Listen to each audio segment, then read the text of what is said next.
Hello everybody, in this video I'm going to be teaching you how to solve quadratic equations using Vedic mathematics. Let's start. So let's start with a simple problem like 2x squared plus 15x plus 18. So as we all know, we usually use the middle term split factorization method, which involves splitting this according to the other coefficients. But I'm going to teach you a different method. So usually what we do is that we see that what is AC. This is 2 is A, right? As we know, it's ax squared plus bx plus c. So your 2 is A and 18 is C. So you always see what is AC, what two factors of AC add up to B, right? So 36 and 15. So you can say 2, 18, no. Then 3, 12. Yes, these two do add up to 15. So we're going to use this. So what we first do is that we write down like this. And then now we find the ratio between these two or these two. They're going to be the same. It doesn't matter which one you take. Just take whichever one you want to. Let's take this one because it's already simplified. So it is 2:3. 2:3.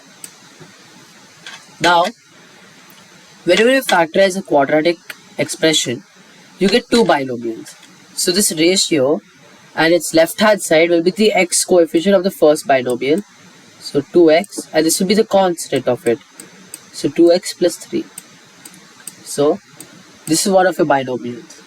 So the 2 is coming from here and the 3 is coming from here. Now the other binomial, what we simply do is that we divide this side by this and this side by this. So what is 2 by 2? 1. So 2 by 2 is equal to 1. And 18 by 3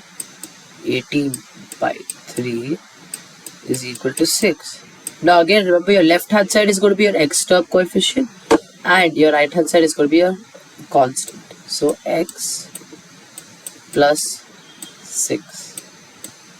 So after you factorize this, you'll get this answer. This process is much faster. Right now, for explanation purposes, I've just slowed it down so you can follow through on it.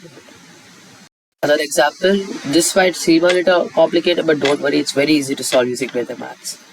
So again, we find out two numbers which multiply to 18 and add up to 11, and those numbers are 9 and 2. Now we find either a ratio from this side or from this side. It doesn't matter. You're gonna get the ratio as 2:3.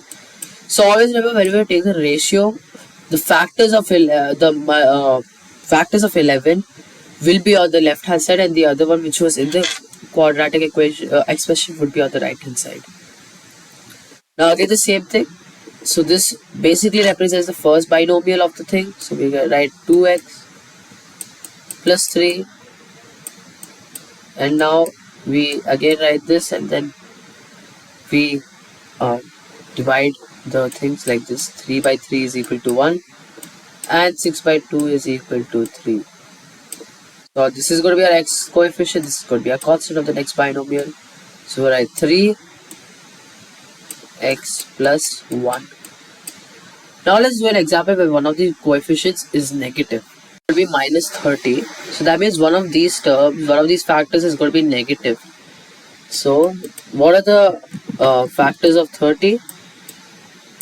2 and 15 don't work because they don't add up to 7 through any means. 3 and 10.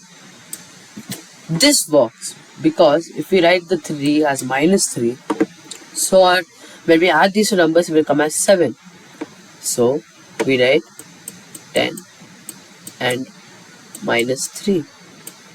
Now our ratio is 3:2 this time. This time it's 3:2. You can ignore the negative signs because both the sides are negative, and negative into negative is positive. So 3:2.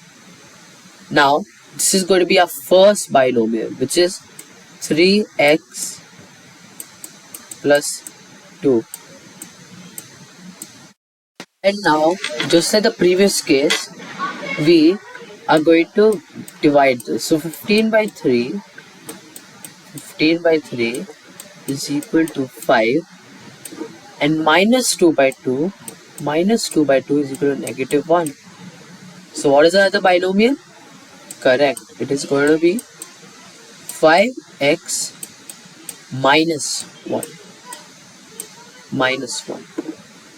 So as you can see, with this method you can factorize quadratic expressions really fast, and I would hope that you can apply this method very well in my website, which I'm going to put a link of it in the description box below. Thank you for watching.